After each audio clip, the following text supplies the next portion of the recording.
El dios manchado de sangre. Conan sigue al servicio del rey de Turán durante aproximadamente 2 años, en los cuales viaja casi sin descanso y aprende los rudimentos de la guerra organizada. Como de costumbre, los contratiempos son sus compañeros inseparables.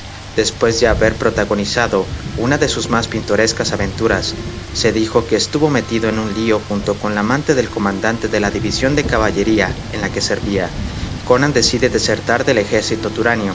Unos rumores acerca de la existencia de un tesoro lo llevan a probar fortuna en los montes de Quesanquia, situados en la frontera oriental de Zamora.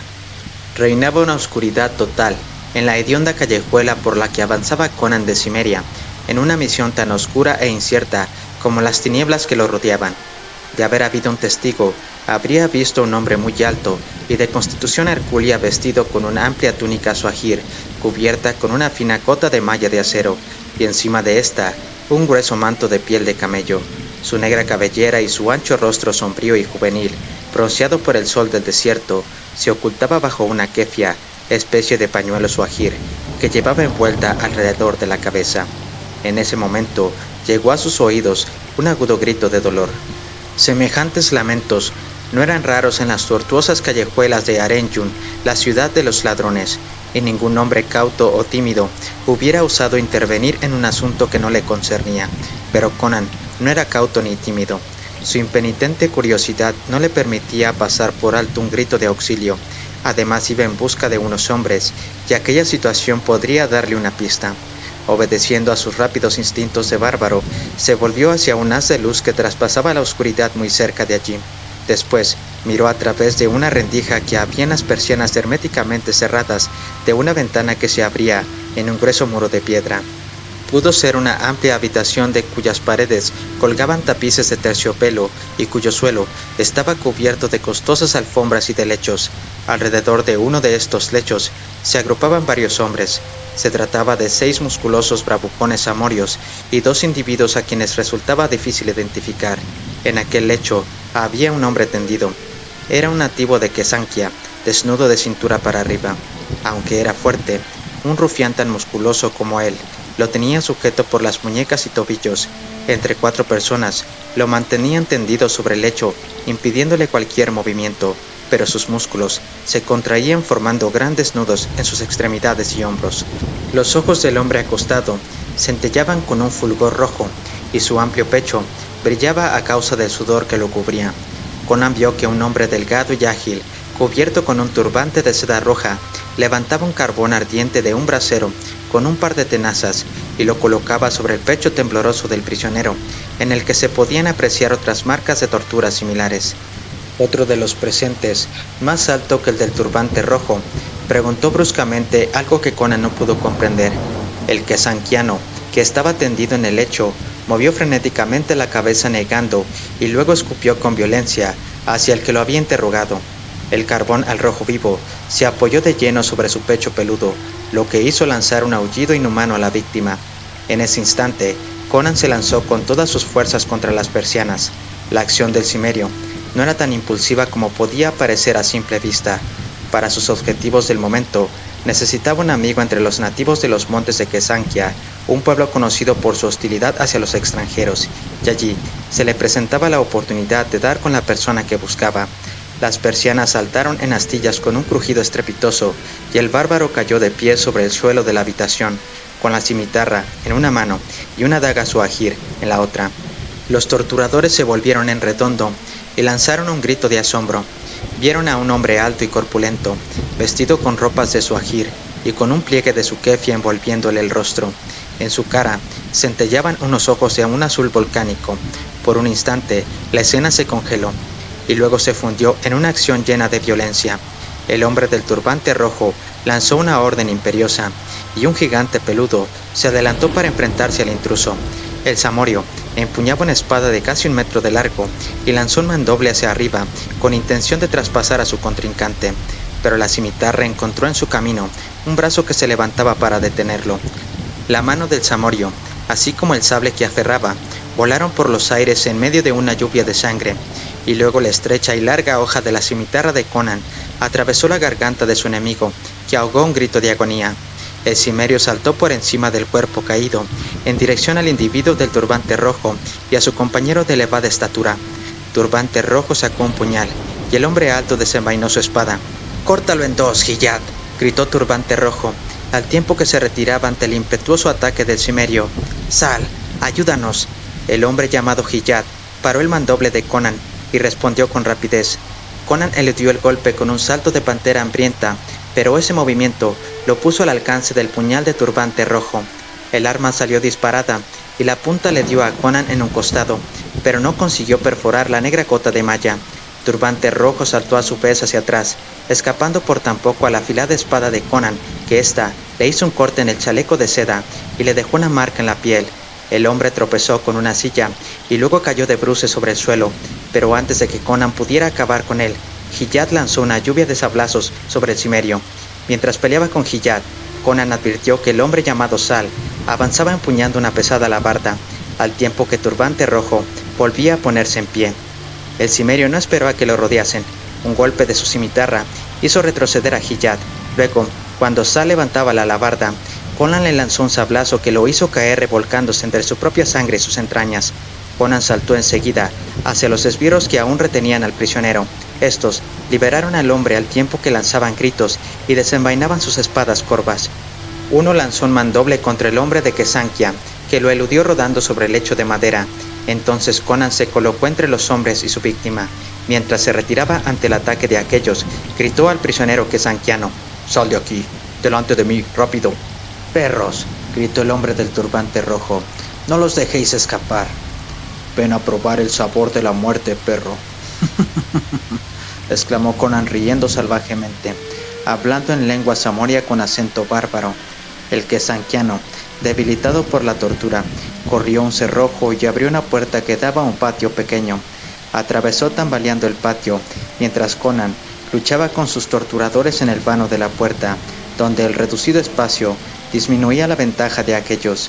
El cimerio se reía a carcajadas y maldecía a sus enemigos mientras paraba sus golpes y les lanzaba estocadas.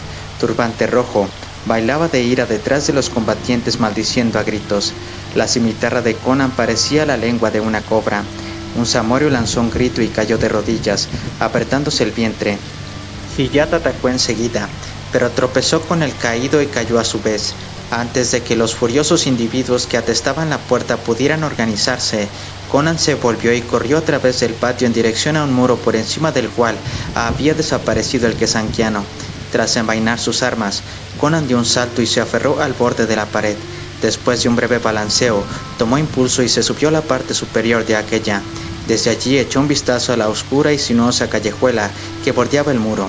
En ese momento, algo le golpeó la cabeza y el cimerio se cayó del muro y se estrelló contra la sombría calle que había debajo. El débil fulgor de una vela en su rostro despertó a Conan. Este se incorporó, parpadeando y maldiciendo, al tiempo que tanteaba a su alrededor en busca de su espada. Luego, la luz se apagó y una voz le habló en la oscuridad. «Tranquilízate, Conan de Cimeria. Soy tu amigo». «¿Por quién diablos eres?», preguntó Conan. Había encontrado su cimitarra en el suelo, al lado suyo, y rápidamente cerró sus piernas dispuesto a saltar. Estaba en la calle, al pie del muro desde el cual había caído, y el otro hombre no era más que un borroso bulto que se cernía sobre él a la tenue luz de las estrellas. «Soy tu amigo», repitió el otro, con un suave acento iranistano. «Puedes llamarme Sasan». Conan se puso en pie, con la cimitarra en la mano. El iranistano le acercó algo. Conan percibió el fulgor metálico del acero, pero cuando iba a atacar, advirtió que se trataba de su propia daga, que el otro le alcanzaba cogiéndola por la hoja y presentándole la empuñadura. «Eres más desconfiado que un lobo hambriento, Conan», dijo Sasan riendo. «Será mejor que guardes las fuerzas para tus enemigos». «¿Dónde están?», preguntó Conan cogiendo la daga. «Se han ido a las montañas, tras el rastro del dios manchado de sangre». Conan sintió un sobresalto. Cogió la túnica de Sasan con mano férrea y miró intensamente a los ojos oscuros del hombre, que lo observaba con una mirada burlona y misteriosa a la luz de las estrellas. «Maldito seas, ¿qué sabes tú del dios manchado de sangre?», inquirió Conan apoyando la punta de la daga debajo de las costillas del iranistano. «Sé lo siguiente», repuso Sasan. Has venido a Arenjun, siguiendo a unos ladrones que te robaron el mapa de un tesoro más grande que el del rey Yildiz. Yo también venía buscando algo. Estaba escondido cerca, observando a través de un agujero que había en la pared, cuando irrumpiste tú en la habitación, en la que estaban torturando al quesanquiano. ¿Cómo sabías que eran ellos quienes te habían robado el mapa? No lo sabía, musitó Conan.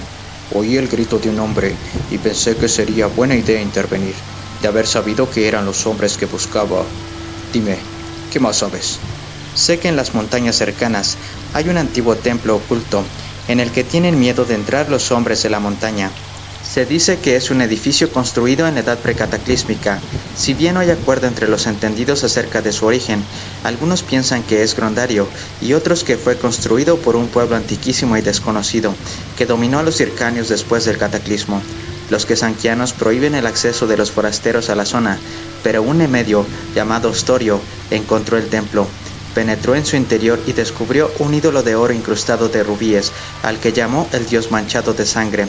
No pudo llevárselo consigo, pues era más grande que un hombre, pero dibujó un mapa con la intención de volver. Aunque Ostorio logró salir ileso de la aventura, poco después murió apuñalado por unos rufianes de Shadizar. Antes de morir te entregó el mapa a ti, Conan. ¿Y bien?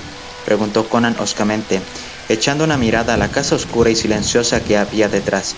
Te robaron el mapa, dijo Sazan, y tú sabes quién fue. No lo sabía entonces, repuso Conan con brusquedad. Después, supe que los ladrones eran Siras, un corintio, y Arshak, un príncipe turanio desheredado. Uno de sus criados espió a Ostorio cuando agonizaba y se lo dijo a su amo. Aunque no los conocía, seguí su rastro hasta aquí.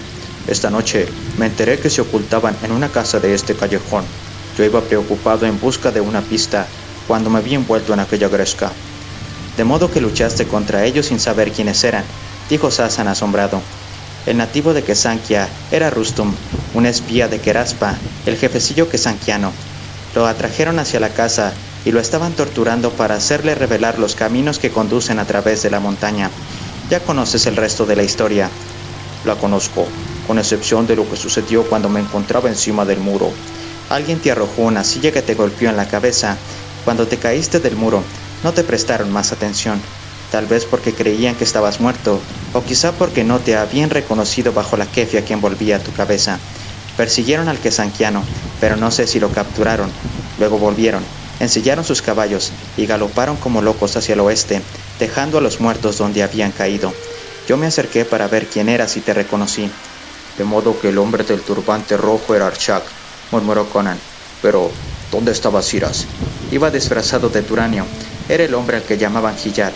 Ah, y entonces, al igual que tú, yo deseaba apoderarme del dios rojo, a pesar de que de todos los hombres que lo han buscado a lo largo de los siglos, solo Ostorio escapó con vida. Se dice que una misteriosa maldición recae sobre quienes pretenden robar el ídolo. ¿Qué más sabes tú acerca de ello?, preguntó Conan bruscamente. No sé mucho más, contestó Sazan, encogiéndose de hombros. Las gentes de Quesanquia hablan de un sortilegio mortal con que el dios castiga a todos aquellos que alzan sus codiciosas manos sobre él. Pero yo no soy un necio supersticioso, y tú no tienes miedo, ¿verdad? Claro que no, respondió rápidamente el cimerio. Lo cierto es que Conan sí temía. Si bien no le tenía miedo a ningún hombre o animal viviente, lo sobrenatural llenaba su mente bárbara de terrores atávicos, aunque se negaba a reconocerlo. ¿En qué piensas?, preguntó Conan. Pues creo que ninguno de los dos puede luchar solo contra la banda de Siras. Unidos, podremos seguirlos y arrebatarles el ídolo. ¿Qué dices a esto? Estoy de acuerdo, pero te mataré como un perro si intentas alguna treta. Sazan rió y dijo, sé muy bien que lo harías, de modo que puedes confiar en mí. Ven, tengo los caballos esperando. El iranistano guió a Conan a través de las sinuosas y malolientes callejuelas en las que resaltaban las rejas de los balcones, hasta que se detuvieron ante un portal iluminado por un farol. Sazan golpeó en la puerta y enseguida apareció un rostro cubierto de barba en el portillo. Después de intercambiar algunas palabras en voz baja, se abrió el portal. Sazan entró y Conan lo siguió con recelo, pero los caballos estaban allí, y ante una orden del hombre de la barba, unos somnolientos criados ensillaron los animales y llenaron las alforjas de alimentos. Poco después, Conan y Sazan cabalgaban juntos y cruzaban la puerta occidental de la ciudad. donde un centinela somnoliento los detuvo un momento por simple rutina. Sasan era un hombre gordo pero musculoso, con una cara redonda y astuta, en la que destacaban unos ojos oscuros y vivaces. Llevaba una lanza de caballería sobre el hombro y manejaba sus armas con la pericia que da la práctica. Conan no dudó de que si se presentaba la ocasión, Sasan sería capaz de luchar con destreza y valor. Tampoco dudaba de que podía confiar en Sasan mientras aquella alianza le resultara beneficiosa, pero pensaba que sería capaz de asesinarlo en cuanto le conviniese, con el fin de quedarse con todo el tesoro para él solo. El alba lo sorprendió cabalgando a través de los abruptos desfiladeros que cruzaban las inhóspitas montañas rocosas de Kesankia, que separaban las zonas limítrofes del este de Kod y Zamora, de las estepas turanias. Aunque tanto Kod como Zamora reclamaban esta región para sí, ninguna de las dos había logrado conquistarla, y la ciudad de Arenyun, situada en la cima de una colina de escarpadas laderas, había resistido con éxito 2 asedios de las hordas turanias procedentes del este. El camino se bifurcó y se hizo cada vez más confuso, hasta que Sasan confesó que se había perdido y que no sabía dónde estaban. «Yo todavía puedo seguir el rastro dejado por ellos», dijo Conan con un gruñido. «Aunque tú no seas capaz de verlo, yo sí puedo». Varias horas después, divisaron con claridad unas señales que indicaban el paso reciente de caballos por aquel lugar. Entonces, Conan dijo: «Nos estamos acercando a ellos, pero todavía nos superan en número. Quedémonos fuera de su alcance hasta que tengan el ídolo. Entonces, les tenderemos una emboscada y se lo arrebataremos». «Muy bien», exclamó Sasan con ojos brillantes, «pero tengamos cuidado. Estas son las tierras de Keraspa, que roba a todo el que pasa por aquí». Al promediar la tarde, los 2 hombres todavía seguían el rastro por el antiguo y olvidado camino. Cuando avanzaban hacia un estrecho desfiladero, Sasan dijo: «Si aquel kesankiano al que torturaban ha conseguido regresar junto a Keraspa, este y sus compatriotas se pondrán sobre aviso respecto a la llegada de forasteros». Ambos tiraron de las riendas cuando un kesankiano delgado y de rostro de halcón salió a caballo del desfiladero con una mano en alto. «¡Alto!», gritó. «¿Con qué permiso cabalgáis por las tierras de Keraspa?». «Cuidado», murmuró Conan. «Puede haber otros hombres rodeándonos». «Keraspa exige el pago de peaje a todos los viajeros», dijo Sasan en voz muy baja. «Quizá eso sea lo único que quiere ese individuo». Echando una mano a su cinto, Sasan le dijo al kesankiano: «No somos más que unos pobres viajeros, pero pagaremos con gusto el peaje que impone tu valiente jefe. Estamos solos, como puedes ver». «Entonces, ¿quién es ese que viene detrás de vosotros?», preguntó el kesankiano, señalando con la cabeza hacia el lugar por el que habían venido. Sasan volvió la cabeza a medias, y en ese instante, el kesankiano le arrojó una daga que había extraído de su cinto. Aunque el otro fue más rápido, Conan lo fue mucho más. Cuando el puñal iba a atravesar la garganta de Sasan, la cimitarra de Conan brilló como un relámpago y emitió un sonido metálico. La daga saltó hacia un lado y al tiempo que lanzaba un gruñido, el kesankiano echó mano de su espada, pero antes de que pudiera desenvainarla, Conan lo volvió a atacar, cortándole el turbante y partiéndole el cráneo. El caballo del kesankiano relinchó y retrocedió, arrojando al suelo el cadáver del hombre. Conan hizo girar en redondo a su propio corcel y gritó: «¡Corre hacia el desfiladero! ¡Es una emboscada!». En cuanto el kesankiano hubo caído al suelo, se oyó el seco chasquido de los arcos y el silbido de las flechas. El caballo de Sasan dio un salto al recibir una flecha que se le clavó en el cuello y luego corrió sin control hacia la boca del desfiladero. Conan sintió que otra flecha le agujereaba la manga cuando apretó las espuelas y corrió detrás de Sasan, que no podía dominar a su animal. Mientras avanzaban hacia la entrada del desfiladero, 3 jinetes salieron de este blandiendo unas cimitarras de hoja ancha. Sasan cejó en su intento de dominar a su caballo enloquecido y apuntó su lanza contra el más próximo de sus enemigos. La punta traspasó al hombre y lo hizo caer de la silla. Un segundo después, Conan se libraba de otro enemigo que ya levantaba su pesada cimitarra. El cimerio alzó el sable y las 2 hojas se encontraron con un estrépito metálico, mientras los pechos de los 2 caballos chocaban con fuerza. Apoyándose sobre los estribos, Conan empujó hacia abajo con todas sus fuerzas hasta que hizo caer el arma del enemigo y le partió el cráneo en 2. Enseguida corrió al galope hacia el desfiladero, entre una lluvia de flechas que silbaban a su alrededor. El caballo herido de Sasan tropezó y cayó pesadamente al suelo. Al ver que el animal se desplomaba, el iranistano se bajó de un salto. Conan se le acercó y le dijo a gritos: «Sube detrás de mí». Lanza en mano, Sasan montó detrás del bárbaro. Después de sentir las espuelas, el sobrecargado animal avanzó por la garganta del desfiladero, mientras unos gritos que llegaban de atrás indicaban que los nativos se dispersaban para montar en sus caballos que habían ocultado detrás de las rocas. Un recodo del desfiladero amortiguaba sus voces. El espía que Sanquiano sin duda logró regresar junto a Keraspa, dijo Sasan jadeando. Lo que quieren es sangre y no oro.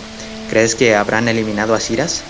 Es posible que haya pasado antes de que tendieran la emboscada, o quizá lo estaban siguiendo cuando aparecimos nosotros. Creo que todavía nos lleva bastante ventaja. Una media legua más adelante, oyeron un débil rumor que parecía indicar que los estaban siguiendo. Entonces, llegaron a un amplio valle rodeado de escarpados peñascos. En el centro de ese valle había una ladera que conducía hacia una estrecha garganta situada en el extremo opuesto. Cuando se aproximaron a este paso, Conan vio que estaba obstruido por un pequeño parapeto hecho de piedras. Sasan lanzó un grito al tiempo que saltó del caballo cuando vio que caía sobre ellos una lluvia de flechas. Uno de los dardos le dio al caballo en el pecho. El animal se tambaleó y cayó estrepitosamente al suelo. Conan saltó del caballo y se acercó rodando hacia un montículo de piedras, detrás del cual ya se había puesto a cubierto Sasan. Cayeron más flechas, cuyas puntas se rompían contra las rocas o se clavaban en la tierra, cimbrando en el aire. Los dos hombres se miraron con gesto irónico. «Hemos encontrado a Siras por fin», exclamó Sasan. «Dentro de un momento», dijo Conan riéndose. «Se echarán sobre nosotros, y luego vendrá Keraspa por detrás para cerrar la trampa definitivamente». En ese instante se oyó una voz provocativa. «Salid de ahí de una vez, canallas». Sasan, ¿quién es el Suajiro que está contigo? Creí que le había roto la cabeza anoche». «Me llamo Conan», respondió el cimerio gritando. Después de un momento de silencio, Siras exclamó. «Debí de haberlo imaginado. Bueno, ahora os tenemos acorralados». «Vosotros estáis en la misma trampa», vociferó Conan. «¿No escuchasteis ruido de pelea allá abajo, en la entrada del desfiladero?» «Sí, lo hemos oído cuando nos detuvimos a dar de beber a los caballos. ¿Quién nos persigue?» «Keraspa y unos 100 kesankianos. Cuando estemos muertos, ¿tú crees que os dejarán marchar sabiendo que torturasteis a uno de sus hombres?» «Será mejor que dejes que nos unamos a vosotros», agregó Sasan. «¿Es verdad eso?», preguntó Siras, que asomó su cabeza con el turbante por encima del montículo de piedras. «¿Acaso estás sordo?», repuso Conan. El desfiladero retumbó bajo el estrépito de los gritos y el galope de caballos. «Venid aquí rápido», gritó Siras. «Habrá suficiente tiempo para repartirnos el dinero del ídolo si salimos vivos de aquí». Conan y Sasan dieron un salto y corrieron cuesta arriba, hasta el parapeto, donde unos brazos peludos los ayudaron a saltar al otro lado. Conan observó a sus nuevos aliados, Siras, hombre de gesto hosco y mirada dura, que vestía al uso turanio, Arshak, que todavía venía tildado y pulcro después de un larguísimo viaje a caballo, y 3 amorios morenos que los saludaron con una amplia sonrisa. Tanto Siras como Arshak llevaban puesta una cota de malla similar a las de Conan y Sasan. Los kesankianos, que eran unos 20 aproximadamente, tiraron de las riendas de sus caballos cuando fueron recibidos con una lluvia de flechas por parte de Arshak y de los amorios.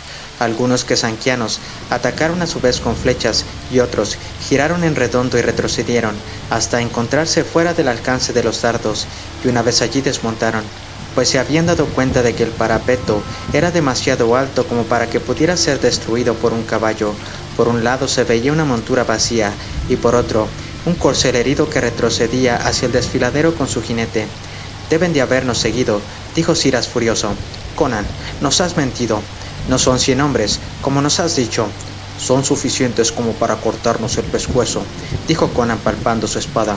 «Además, Keraspa puede enviar refuerzos cuando lo crea conveniente». «Podemos ocultarnos detrás de ese muro», dijo Siras con un gruñido. «Creo que ha sido construido por gentes de la misma raza que erigió el templo del dios rojo. Ahorrad flechas para la huida». Cubiertos por una continua descarga de flechas que lanzaban 4 kesankianos desde los lados, sus compañeros ascendieron por la pendiente. Los que iban delante llevaban unos escudos ligeros. Conan vio detrás de ellos la rojiza barba de Keraspa, que exhortaba a sus hombres que avanzaran. «Disparad», gritó Siras. Las flechas cortaron el aire y cayeron sobre el compacto grupo de hombres. 3 de ellos quedaron retorciéndose en la ladera, pero los demás siguieron avanzando. con los ojos centellantes y las espadas brillando en sus peludos puños. Los defensores lanzaron las últimas flechas contra sus enemigos y luego se levantaron detrás del parapeto empuñando sus espadas. Los hombres de Quesanquia corrieron hacia la pared de piedra. Algunos trataron de empujar a sus compañeros por encima del parapeto, mientras que otros arrimaban pedruscos contra el muro para formar escalones. A lo largo de la barrera se oyó el ruido de huesos rotos, el rechinar del acero y los juramentos entrecortados de los moribundos. Conan cortó la cabeza de un quesanquiano y vio que a su lado Sasan arrojaba su lanza a la boca abierta de otro atacante que gritaba, traspasándolo y haciéndole salir la punta por la nuca. Uno de los hombres de Quesanquia, de aspecto salvaje, abrió de un corte el vientre de un samorio. Por el sitio que dejó el hombre al caer, se lanzó aullando el feroz quesanquiano antes de que Conan pudiera detenerlo. El cimerio recibió un tajo en el brazo izquierdo, pero de un mandoble le cortó un hombro al atacante. Después de saltar por encima del cuerpo caído, el bárbaro se abalanzó sobre los hombres que saltaban sobre el muro, sin tiempo para ver cómo se iba desarrollando la lucha para cada bando. Ciras lanzaba juramentos en lengua corintia y Arshak en hircanio.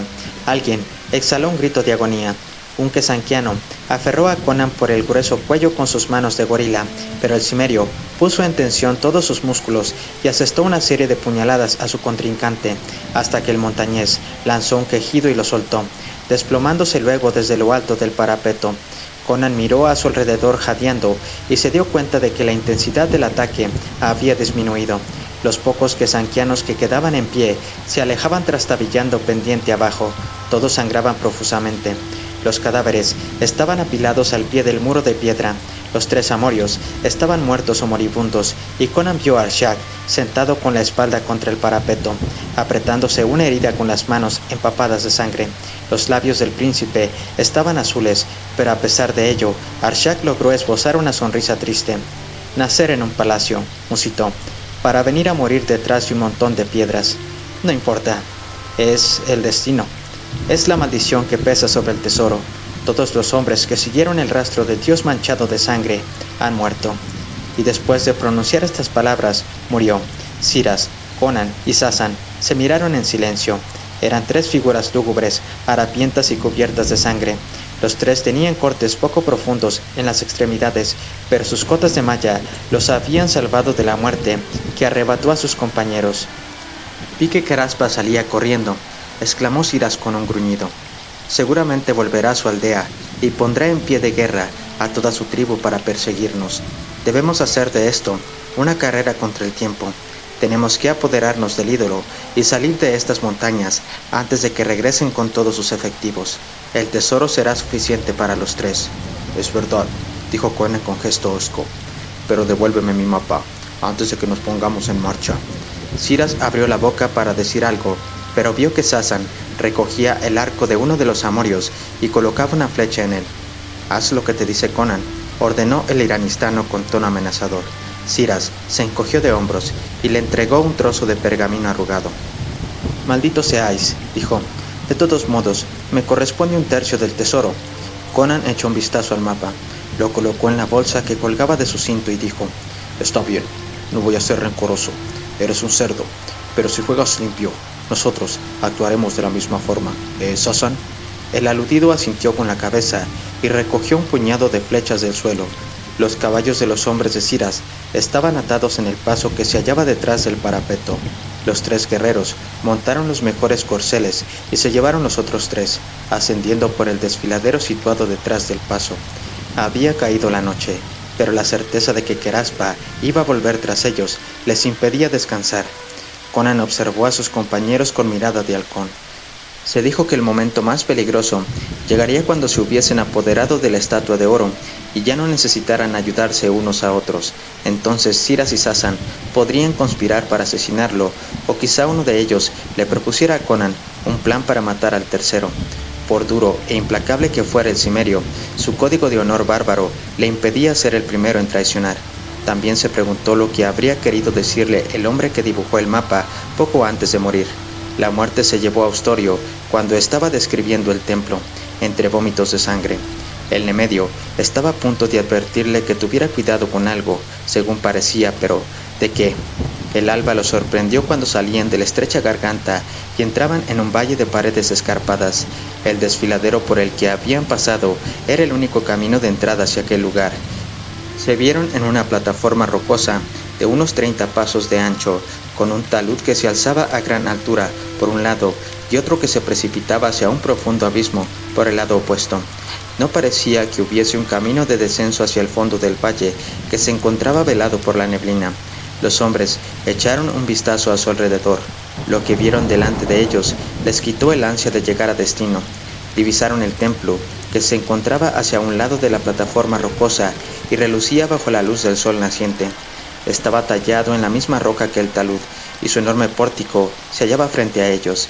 En su fachada destacaba una puerta de bronce muy grande que el tiempo había teñido de color verde. Conan ni siquiera se preocupó por saber a qué raza o cultura representaba aquel notable monumento. Desplegó el mapa y analizó las notas que aparecían al margen, tratando de describir si en estas se indicaba algún método de abrir la puerta. Pero Sasan bajó de su caballo y corrió hacia allí, enloquecido por la codicia. «Necio», dijo Ciras con un gruñido, y bajando a su vez del caballo, Ostorio dejó una nota de advertencia en el margen del mapa. Era algo relacionado con lo que se cobra el dios de los imprudentes. Sasan pasaba la mano por todos los adornos y relieves que había en el portal. Le oyeron lanzar un grito de triunfo cuando algo se movió bajo sus manos, pero su exclamación se convirtió en un grito de horror cuando la enorme puerta de bronce macizo giró hacia afuera y cayó aplastando al iranistano como si fuera un insecto. Su cuerpo quedó completamente oculto por la gran plancha metálica, por debajo de la cual asomaban unas manchas de color carmesí. Ciras se encogió de hombros y comentó: «Ya dije que era un necio. Ostorio debió de haber encontrado algún método para abrir la puerta sin que se desprendiese de sus goznes». Conan pensó que así tendría un cuchillo menos que vigilar a sus espaldas. «Esas bisagras son falsas», dijo el cimerio en voz alta mientras las examinaba de cerca. «Oh, la puerta se está levantando de nuevo». Como bien decía Conan, los goznes eran falsos. La puerta estaba montada en el borde inferior sobre dos cabezas giratorias, de modo que caía hacia afuera como un puente levadizo. Desde cada una de las esquinas superiores subía una cadena en diagonal, que se introducía por un orificio cercano al ángulo superior de la puerta. Se oyó un chirrido distante, al tiempo que las cadenas se tensaban y comenzaban a levantar la pesada puerta para volverla a su posición anterior. Conan cogió la lanza que Sasan había dejado caer, mientras apoyaba un extremo en un agujero de los relieves tallados de la cara interior de la puerta. Calzó la punta en un ángulo del marco de la puerta.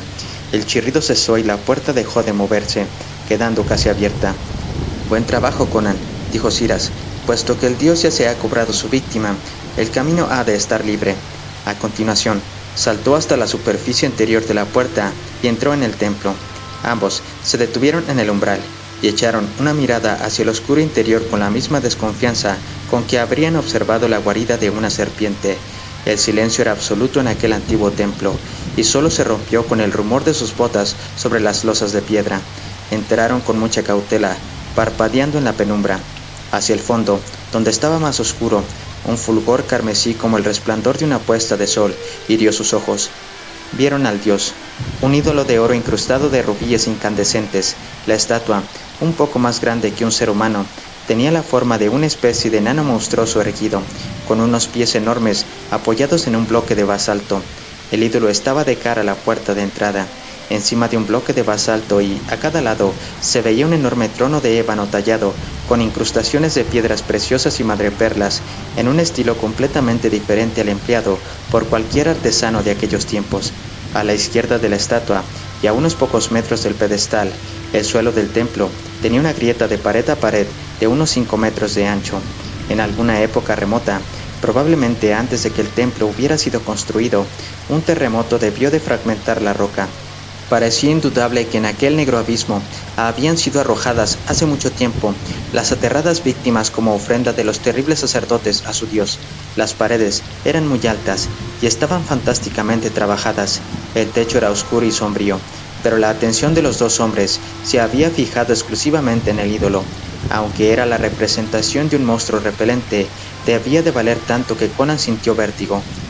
«Por Crom y por Ymir», dijo el cimerio, casi sin respiración, «es posible comprar todo un reino con semejantes rubíes. Demasiada riqueza para compartirla con un bárbaro, dijo Ciras. Estas palabras, dichas casi inconscientemente por el corintio, entre dientes, pusieron sobre aviso a Conan, que se echó a un lado justamente, cuando la espada de Ciras silbaba por el aire en dirección a su cuello. La hoja le cortó un trozo del gorro. Al tiempo que maldecía su descuido, Conan retrocedió y desenvainó su cimitarra. Ciras atacó con ímpetu y Conan se enfrentó con él.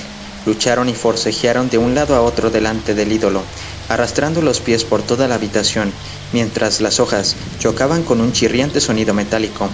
Conan era más alto que el corintio, pero este era fuerte, ágil y experto, y conocía muchas estratagemas. Una y otra vez Conan eludió la muerte por un pelo. En determinado momento, el cimerio resbaló por el pulido suelo y su espada vaciló. Ciras reunió todas sus fuerzas para asestar un golpe que habría acabado con Conan, pero este no había perdido del todo el equilibrio. Con agilidad de pantera, hizo girar su poderoso cuerpo, echándose a un lado, de modo que la hoja de su enemigo solo le atravesó las ropas a la altura del hombro derecho. Por un momento, la hoja del corintio quedó enganchada en la tela, y entonces Ciras lanzó un mandoble con la daga que empuñaba en su mano izquierda. Esta vez, el acero se hundió en el brazo derecho de Conan, pero al mismo tiempo, el puñal que aferraba el cimerio con la izquierda atravesó la cota de malla de Ciras y se introdujo entre las costillas del corintio. Este lanzó un grito, emitió un borboteo, retrocedió unos pasos y se desplomó sobre el suelo. Conan dejó caer sus armas, se arrodilló y rasgó su túnica, improvisando así una venda, que añadiría a la que ya llevaba. Cubrió la herida y la vendó, atando los nudos como pudo con una mano y ayudándose con los dientes. Luego echó un vistazo al ídolo manchado de sangre, que lo miraba con expresión burlona. Su rostro de gárgola parecía sonreír. Conan sintió un escalofrío que le recorrió la espina dorsal, provocado por el temor supersticioso que había heredado de sus antepasados bárbaros. El cimerio consiguió serenarse. El dios rojo era suyo, pero el problema estaba en llevárselo de allí. Si era una estatua maciza, sería demasiado pesada para moverla. No obstante, algunos golpes que dio con la daga le indicaron que era hueca. El cimerio comenzó a dar vueltas alrededor del ídolo, con la cabeza llena de proyectos. Pensó en hacer una especie de rústico trineo con uno de los tronos de madera. Entonces, una vez desmontada la estatua de su peana, la sacaría del templo con la ayuda de los caballos y de las cadenas que movían la puerta levadiza delantera. De repente oyó una voz que lo hizo girar en redondo. «¡Quédate donde estás!». Era un grito de triunfo, expresado en el dialecto quesanquiano de Zamora. Conan vio a dos hombres en la puerta, que le apuntaban con sus pesados arcos de tipo hircáneo. Uno de los hombres era alto, delgado y de barba rojiza. «¡Grospa!», exclamó Conan, inclinándose hacia la espada y la daga que había dejado caer. «Quieto», dijo el jefe quesanquiano. «Creíste que había huido a mi aldea, ¿verdad? Pues no. Te he seguido toda la noche, con el único de mis guerreros que no estaba herido». Queraspa echó una mirada al ídolo y dijo: «De haber sabido que el templo contenía semejante tesoro, hace tiempo que lo habría saqueado. A pesar de las supersticiones de mi pueblo, Rustum, recoge esa espada y la daga». El hombre obedeció, y cuando las tuvo en su mano, miró detenidamente la empuñadura en forma de cabeza de halcón de la cimitarra de Conan. «Espera», gritó el quesanquiano, «conozco esta arma. Este es el hombre que me salvó la vida cuando me torturaban en Arenyun». «Calla», le ordenó Queraspa, «ese ladrón debe morir». «No, me ha salvado la vida. ¿Qué he obtenido de ti, salvo duras empresas y escasa paga? Renuncio ahora mismo a la obediencia a la que estoy sometido, perro». Rustum dio un paso hacia adelante, levantando la espada de Conan, pero Queraspa se volvió hacia él y disparó la flecha. Esta se clavó en el cuerpo del quesanquiano, que lanzó un grito y retrocedió tambaleando por el efecto del poderoso impacto hasta que llegó sin darse cuenta al borde de la grieta y se precipitó por ella hacia el abismo. Sus alaridos llegaban a la superficie cada vez más débiles a medida que caía, hasta que dejaron de oírse. Rápido como una serpiente, y antes de que el inerme Conan pudiera saltar sobre él, Queraspa colocó otra flecha en el arco. El cimerio había dado un paso con gesto felino para abalanzarse sobre Queraspa, cuando, sin la menor advertencia, el ídolo incrustado de rubíes descendió de su pedestal con un fuerte estrépito metálico y dio un paso hacia Queraspa. Al tiempo que lanzaba un grito de horror, el jefe quesanquiano disparó la flecha contra la animada estatua. El dardo fue a dar en el hombro del ídolo y rebotó hacia arriba. describiendo una parábola. Los largos brazos del dios se extendieron hacia Keraspa y lo aferraron por una pierna y por un brazo. Los labios del quesanquiano, llenos de espuma, lanzaron un grito tras otro, mientras el dios se acercaba con pasos pesados a la enorme brecha. La escena había paralizado a Conan de horror, y ahora el ídolo le estaba bloqueando la salida, tanto hacia la derecha como hacia la izquierda. Su camino quedaba al alcance de aquellos brazos largos como los de un mono, y el dios, a pesar de su gran tamaño, se movía tan rápidamente como un hombre. El dios rojo se acercó a la grieta y levantó a Keraspa en el aire, dispuesto a arrojarlo a la insondable profundidad. Conan miró al quesanquiano antes de que desapareciera. Tenía la boca abierta y la barba manchada de espuma, y gritaba como un loco. Después de que Keraspa fuera eliminado, no cabía duda de que la estatua se ocuparía de él. Los sacerdotes de la antigüedad no habían tenido que tomarse el trabajo de lanzar a las víctimas al abismo. Aparentemente el ídolo mismo se ocupaba de ese detalle. Mientras el dios se balanceaba sobre sus dorados talones para arrojar al quesanquiano, Conan tanteó detrás de él y sintió en su mano la madera de uno de los tronos. Estos, sin duda, habían sido ocupados por los sumos sacerdotes del culto en el pasado. El cimerio se volvió, cogió el pesado sitial por el respaldo y lo levantó. Con los músculos crujiendo a causa del esfuerzo, Conan arrojó el trono sobre el ídolo, al que le dio una espalda dorada, en el preciso instante en que el cuerpo de Keraspa, que todavía seguía gritando y dando alaridos de horror, desaparecía en el fondo del abismo. La madera del trono se hizo pedazos bajo el impacto contra la masa de oro. El golpe le dio al dios en el momento en que se inclinaba hacia adelante por el impulso que tomó para lanzar a Keraspa, y por ello se hallaba en un equilibrio precario. Durante una fracción de segundo, el monstruo se tambaleó sobre el borde del precipicio, con los largos brazos dorados azotando el aire, y luego cayó también en el abismo. Conan tiró los restos del trono y miró por el borde del abismo. Los gritos de Keraspa habían cesado. Conan creyó haber oído un sonido distante, similar al que podía haber producido el ídolo al golpear en una de las paredes del abismo y rebotar luego, pero no estaba seguro. No hubo un ruido ni un golpe estrepitoso final, sino un silencio absoluto. Conan se secó el sudor de la frente con el musculoso antebrazo y sonrió con gesto hosco.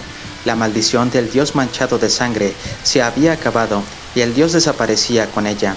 A pesar de la enorme fortuna que se había ido por la grieta, junto con el ídolo, el cimerio no lo lamentaba, pues había comprado su vida a semejante precio. Además, en el mundo debían de quedar aún otros tesoros. El cimerio recogió su espada y el arco de Rustum y salió al exterior, donde brillaba el sol de la mañana. Después eligió un caballo y emprendió el regreso. Fin.